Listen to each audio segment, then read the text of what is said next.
Just starting. Just starting? Literally just pressed record. Where are you going? Dufferin Grove. Oh, right, okay. I'm gonna go for a walk through the neighborhood a little bit and then go see what's going on in the park. I'll be looking for that one because I live right at Dufferin and Dundas. All right, should be up Saturday morning or Sunday. Okay. All right. I'll check it out now. Do you want to be in the video? No. All right. Nice to meet you. Yeah, you too. Cheers. I've been watching for, I don't know, a year at least. Awesome. Well, I appreciate it. Thank you. Take care.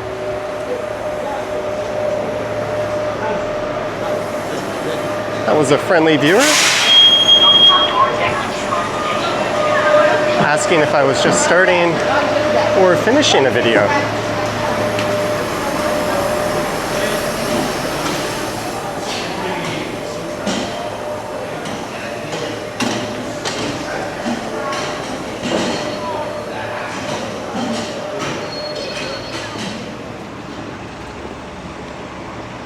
And that was Ossington Station. This is Ossington Avenue just to the left, Bloor Street just to the south. And I think I already gave away where I'll be walking on this one. But hey there, it's Thursday, September 18th, 3:55 p.m. is the time, and the temperature isn't extremely nice, 27 degrees Celsius. In fact, it might even be a few degrees hotter than you'd like, or at least I would like. But who's complaining when you get a day like this in September?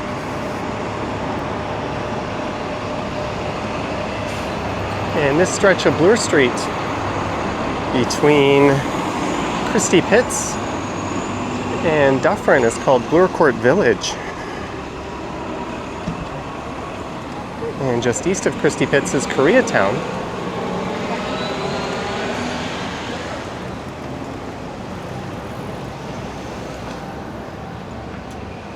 But the neighborhood to the south of Bloor Street is known as Dufferin Grove. And I'll be walking around a few residential streets and then heading over to Dufferin Grove Park,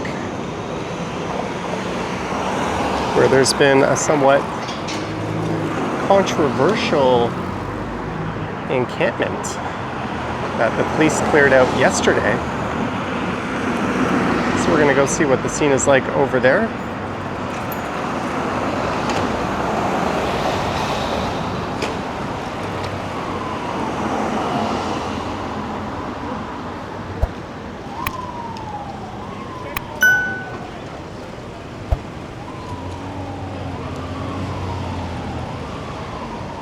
Well, I guess both the encampment and the clearing it out, you both could consider to be somewhat controversial. And I'll talk a little bit about that, as well as some of the history of the neighborhood along the way.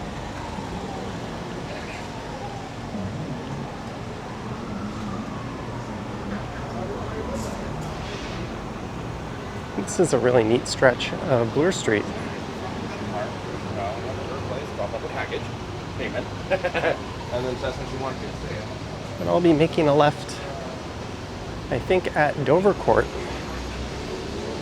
and we'll head in through the residential area for a moment.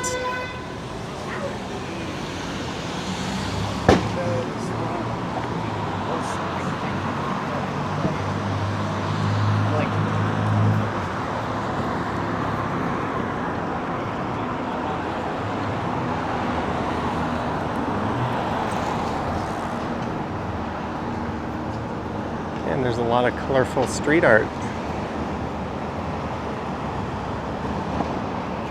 on the side of a lot of these buildings. That's Concord Avenue.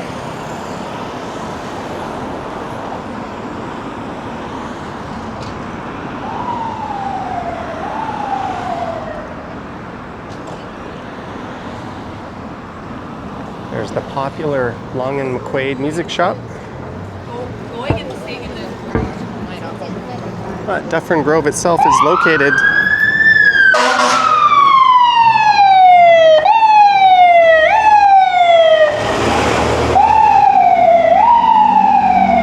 south of Bloor Street.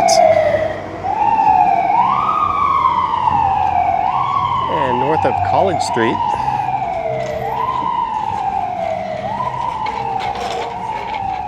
West of Ossington, which is where we are now. And east of Dufferin.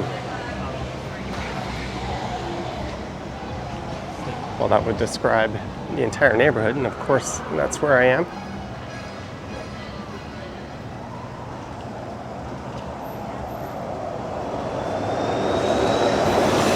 That bus said not in service, but there were clearly passengers on it. And this is Delaware Avenue, and there's an entrance to Ossington Station just up there. Which means somewhere around here is the Piston.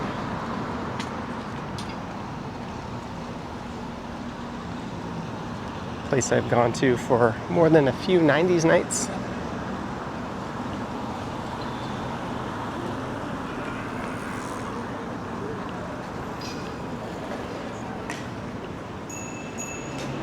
I wasn't paying attention, but either I've walked past it or it's just up here on the left. I'm good with numbers, you know.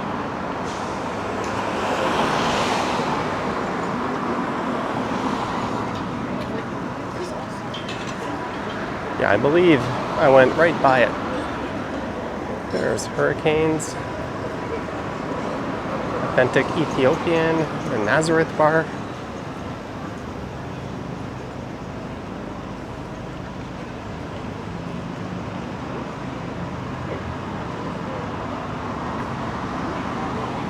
Muddy George.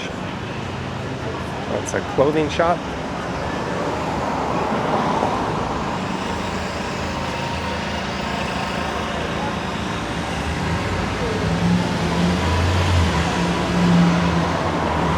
There's a new development.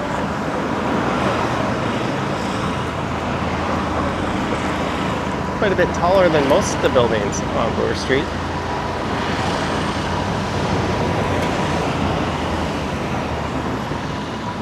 Let's head down the Bloorcourt Road here for a few blocks.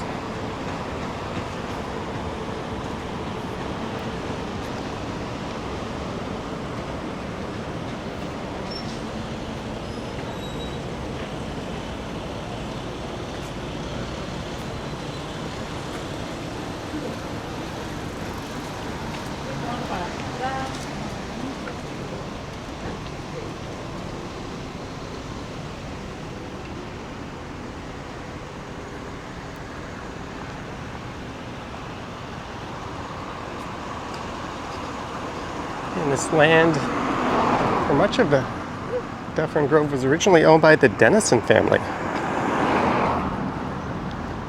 They settled in the city in the 1700s. And much of this land was used for farming. But in the late 1800s, as land value increased, it started to shift more towards residential and commercial developments and away from agricultural developments. And we're going to be walking by Dufferin Mall, where a racetrack used to be. Here's a church that's been converted into a loft, and I think this one has a plaque in front of it.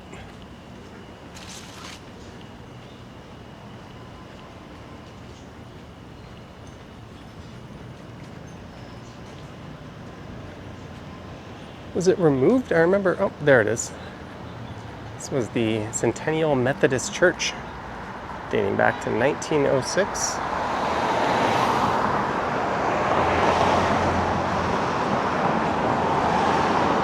It's a very nice looking church loft conversion.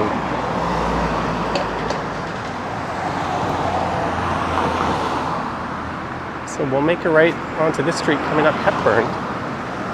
And maybe I'll loop back up to Bloor Street and we'll walk over to Dufferin and head south down to the park itself.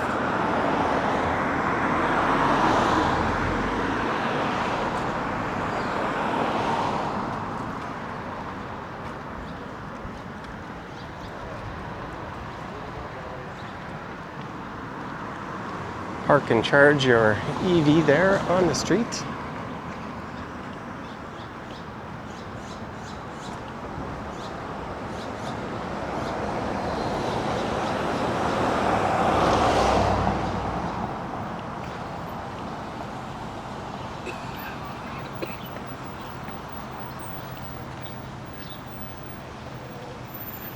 There's a Presbyterian church, the Korean Presbyterian Church of Paradise.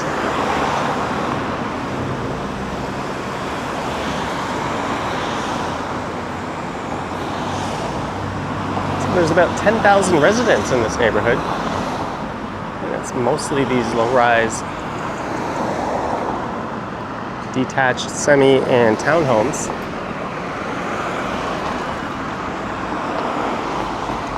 Let's cross the street. I see something kind of neat on the south side.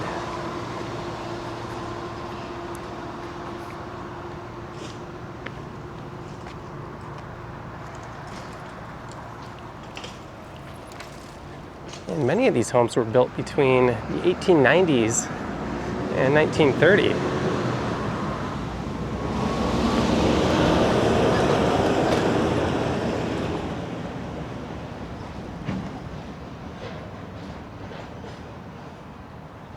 I have not seen bike racks like this on someone's lawn before.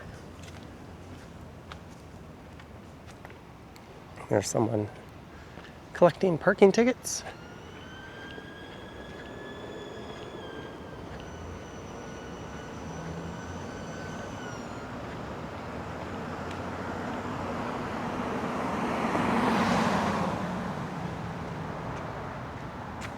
That's all part of the church.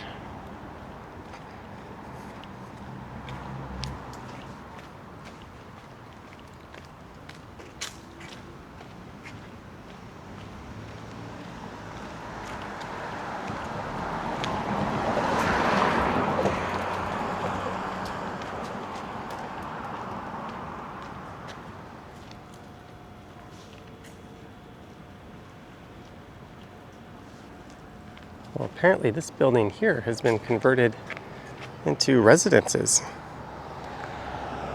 But the average house in this area goes for about 1.43 million.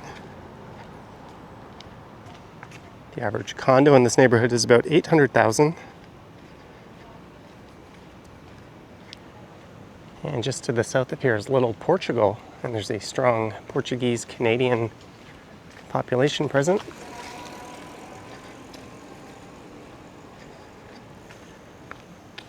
69% of the residents in Dufferin Grove speak English natively, 13% Portuguese. And there's a smattering of other languages at about 3%, Spanish, Cantonese, French, Italian, and Mandarin.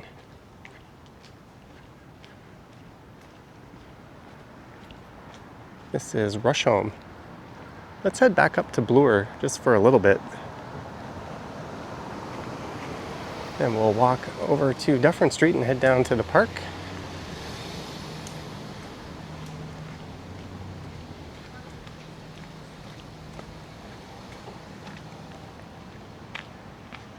And the Simons opened up at the Eaton Center today, and I was kind of debating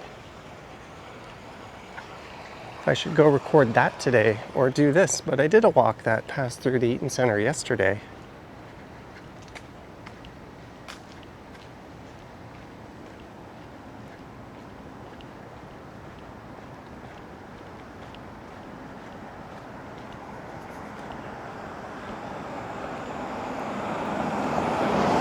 For lease, a fancier way of saying for rent. Oh, and they've got like a guest house in the back of that property.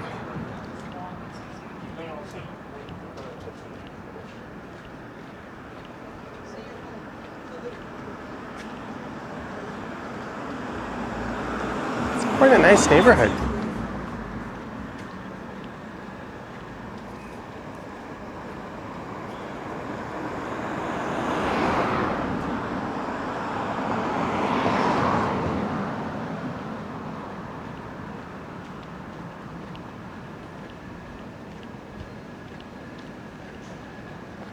About 40% of the homes in this neighborhood are single-person households. This neighborhood is about 60% renters, 40% owner-occupied. These big apartment buildings probably skew those stats.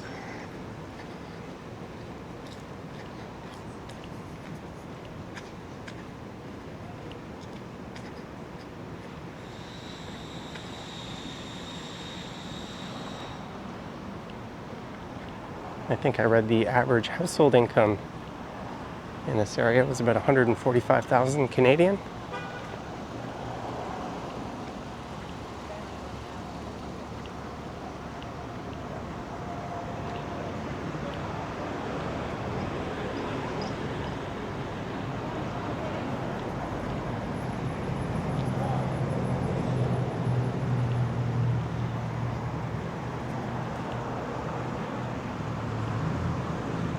There's a neat mural of the city at night.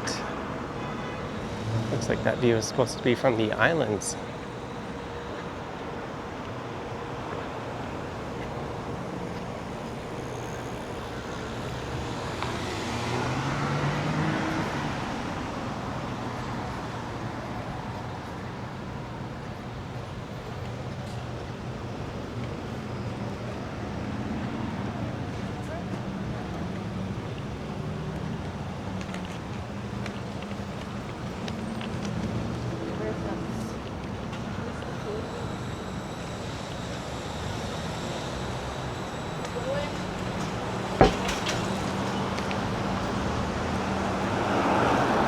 Alright, this street coming up is Havelock. Then I think after that is Gladstone, which you could take down to Dufferin Grove Park. Hana Sushi.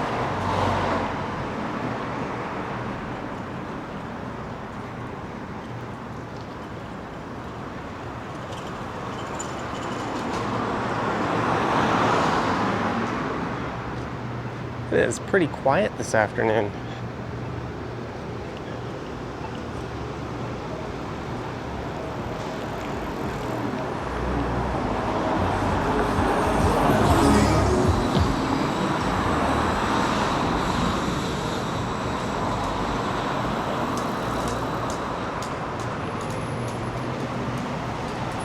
Now late to its but backwards sign, this installed somebody. Oh, that's a gallery.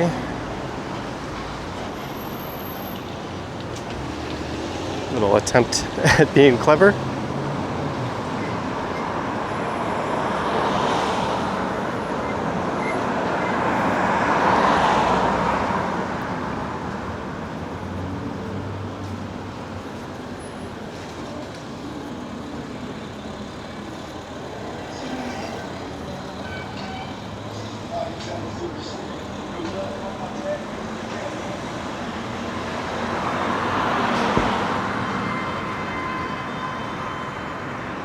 Neat. I think this has been redone. And if I spin around, there's more colorful art here.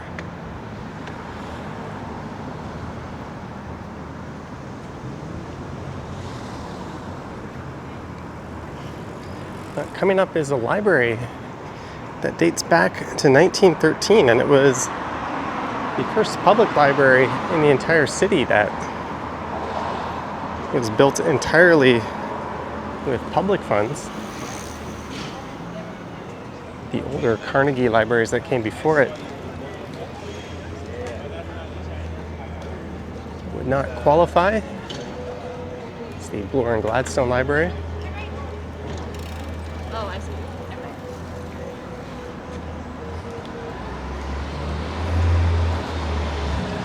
It's been renovated twice, once in the 70s. And again in 2006 to 2009. Maybe I want to take the train, but I'm also like... That most recent renovation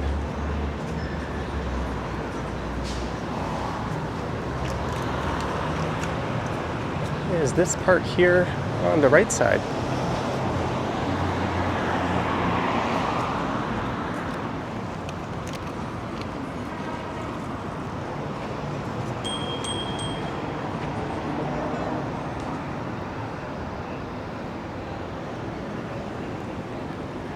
So that's Dufferin Street straight ahead, Dufferin Station just on the north.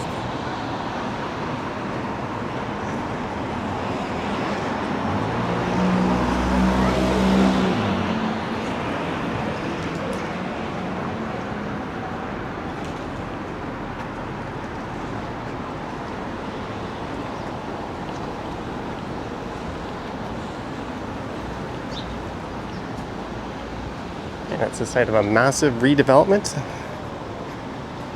Bloorcourt Collegiate Institute has been rebuilt. That originally dates back to 1925. Now there's this big new housing development.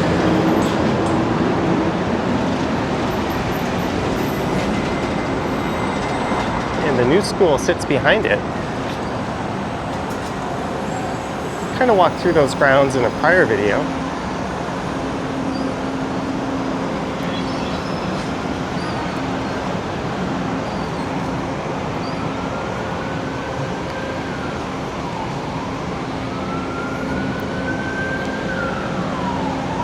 The future of rental living is here.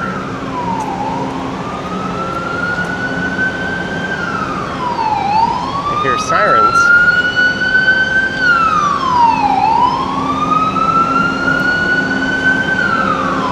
This is a mixed-use redevelopment.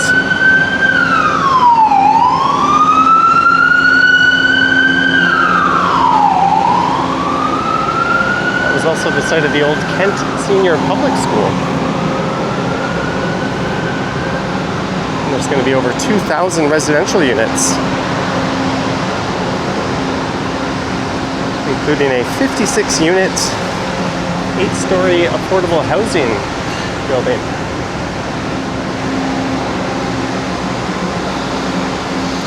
And there'll be a community hub and daycare, as well as office and retail spaces.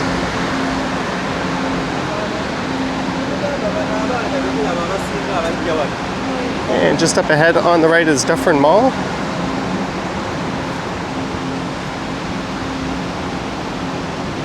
Which in the early 1900s through the 1950s was the site of Little Saratoga, as it was known, a horse race track. Then this mall came up in the 50s and replaced it.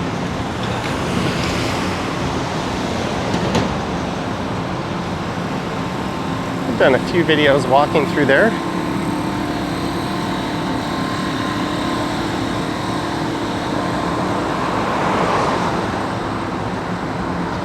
And you hear a lot about malls being shuttered. But this is one of the ones that's doing quite well. It's got a Walmart Supercenter. There's a Tim Hortons. Well, of course there's a Tim Hortons. I meant to say Toys R Us as well. And a big no-frill supermarket.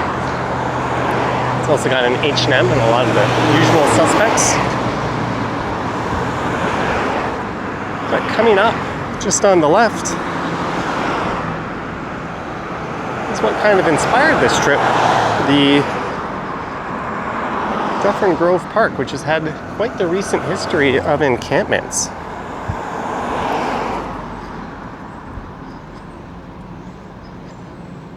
And during COVID, I think, was when things really got going, back in 2021.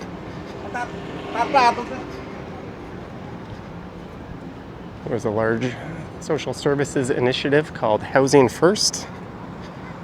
That was to help the residents transit to permanent housing. At the time, I think there were about 22 tents and 15 individuals identified as staying in the park.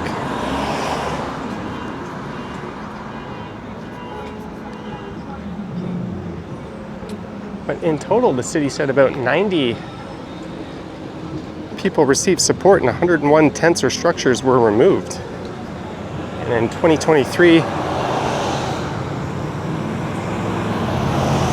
there were 27 tents, making it one of the largest encampments in the city.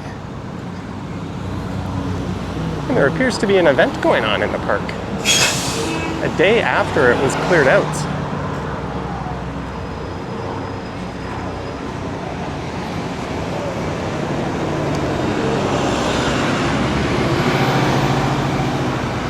On September 12th, there was a trespass notice given.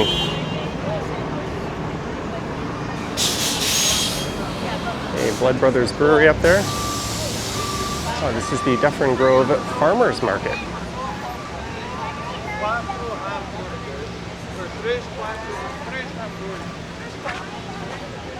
Oh, this is a nice surprise.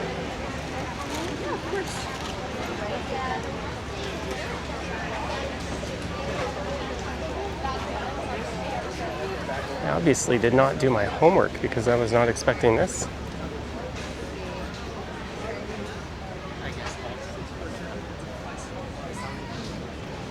Local bread shop. Welcome to the market. Thank you. I have a older gentleman here. He took a fall. He's a musician on our tent. Free crafts for kids. There's an outdoor skating rink over there.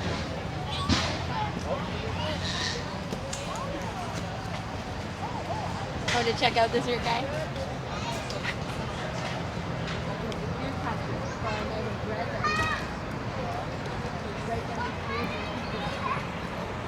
And apparently a number of the remaining encampment residents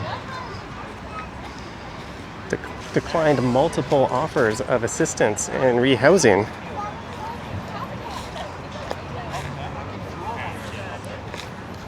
So yesterday a clearing was initiated.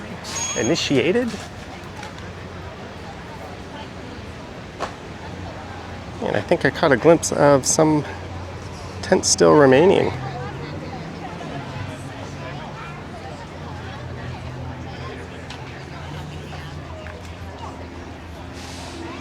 And while the city kind of framed its actions in terms of public health and safety,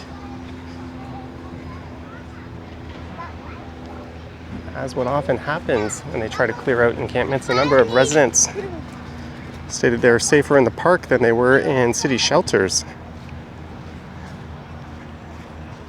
citing the deplorable conditions and past experiences in the shelters.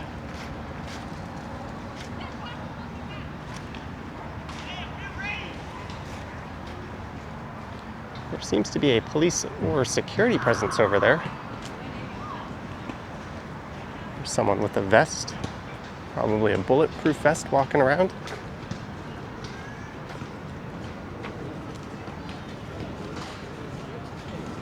There's kids playing basketball. There's a children's teaching community garden over there. So this park is quite the neighborhood hub, you could say.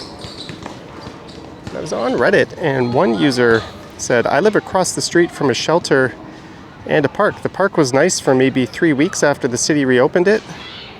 But then we started running into the same sorts of issues, people getting into my building and or smoking narcotics outside regularly. Some person smelled or smeared SHIT over the side of the building once. Back in COVID times, there used to be outreach that would connect with 50 or more people living in the park, and that's no more. I want these people to get the help they need, and I deserve to feel safe too. I understand that a degree of this comes hand in hand with living in the city.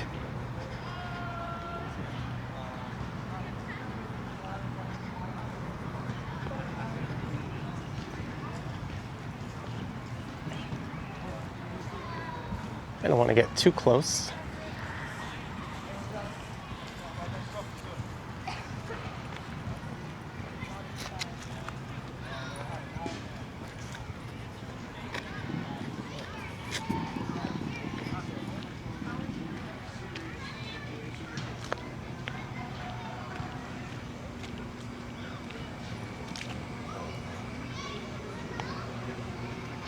Beach volleyball, a big playground.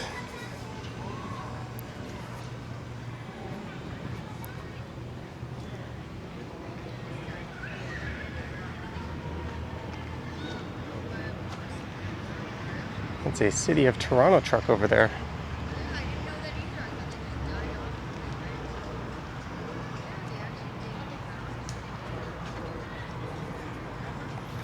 Someone else wrote, last year I was at this park with multiple friends and their children. There were needles everywhere.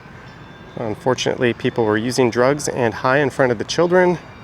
Some of them were fighting, and one fell facing the ground.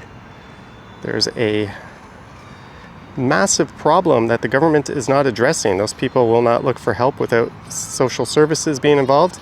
It's putting them and the community at risk, and children should be allowed to play safely in the parks, and parents shouldn't have to be worried about drugs around their children in those public locations.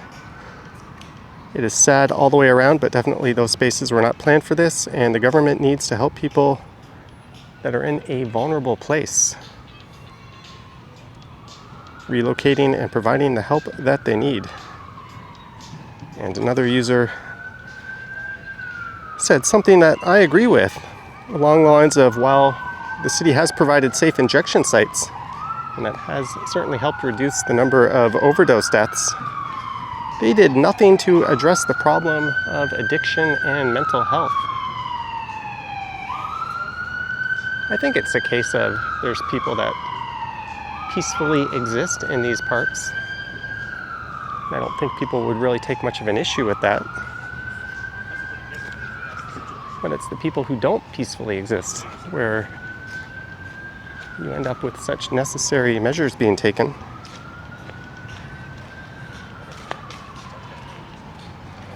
The Allen Gardens was another scene of a large encampment that's been cleared out. There's people in like a trailer over there who are peering out and looking at me.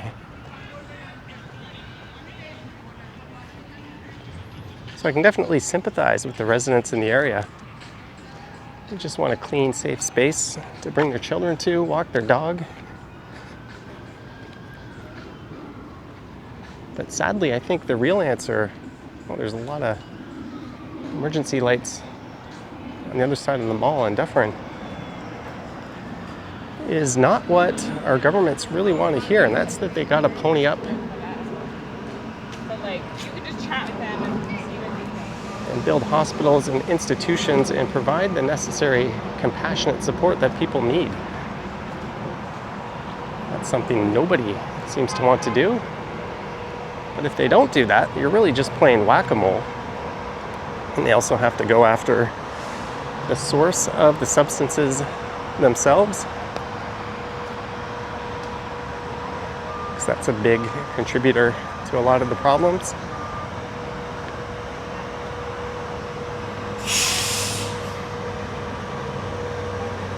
Can't just play whack-a-mole, open up safe injection sites, and then release people back onto the streets. Or come and clear them out of parks where they'll just reappear somewhere else.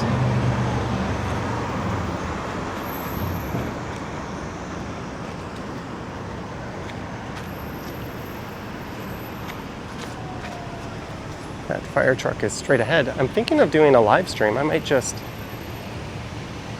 start it from up ahead there. But it looks very much like the encampment still persists. I'm not sure what the size and scale of it was yesterday.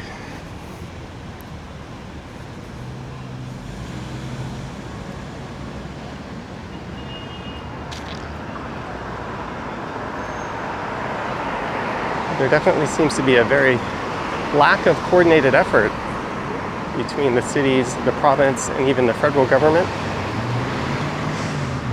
in terms of a more complete approach to keeping our cities safe and clean. And also ensuring people get the help they need, and measures are in place to prevent as many people from falling into those traps as possible.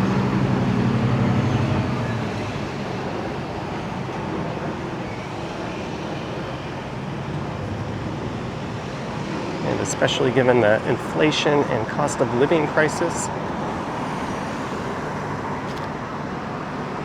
and the influx of newcomers to our country, everything is getting stressed.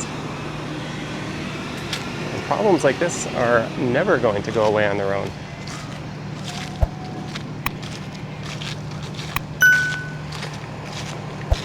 Anyways, we're going to finish up in front of this fire truck, and I think I'm going to get my live stream going. I hope you enjoyed it. Let me know your thoughts and comments down below. If you wish to support what I do, there's links to my Patreon and YouTube channel membership down in the description. I've got an Instagram account at Johnny Strides, and there is a super thanks button appearing down below if you wish to say thanks that way. Maybe I'll go film Simon's tomorrow. Film, why do we say film? We record things. Very few people actually film things anymore. Anyways, thanks for watching, guys. Yoink!